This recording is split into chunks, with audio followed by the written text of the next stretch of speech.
Once again, it is time for my game picks for the NFC North. And I have to say, I'm starting to get pretty good at this prediction thing. Now, I can just see the future. And I know some of you at home are probably saying, he's just another cocky sports guy.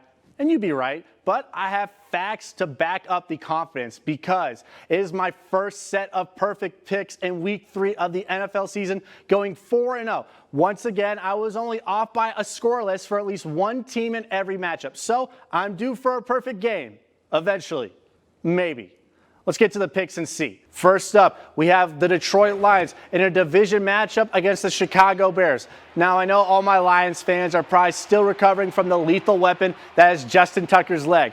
But I will say you should feel better than Bears fans because they had a net total of 1 passing yard against the Browns. Now, I want to say that if Hollywood Brown caught all the passes that were thrown his way, the game would not have been as close, and Allen Robinson does not drop passes. But the defense did a decent job of containing Lamar Jackson, and now they go up against the Bears offense ranked dead last in the NFL. So I think it's a time to celebrate because the Lions get the job done this time in an ugly game, but a win is a win as the Lions beat the Bears 23-13. And up next, we have the Minnesota Vikings hosting the Cleveland Browns. Now, the Vikings looked impressive last week against the Seahawks, even though they had some injuries to key players. They put up 30 points and got their first win of the season. So both offenses are very powerful and lean on the run for a good reason, with guys like Nick Chubb and Kareem Hunt for Cleveland and Dalvin Cook for the Vikings. But if Dalvin Cook is still out, meaning Kirk Cousins will go back a lot for passes, and he has Myles Garrett,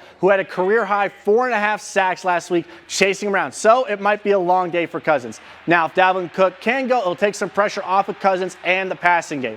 But even with that, the Browns get another win, beating the Vikings 31-21. Finally, the Green Bay Packers look for their 3rd win in a row when the Pittsburgh Steelers come to town. Now, I was very nervous about this game before the season started, but after the first couple of weeks of the season, I'm only slightly less nervous. The Steelers' O-line has been a huge issue early on, but the Packers' pass rush has not been applying pressure like they have in years past, so it'll be an interesting matchup.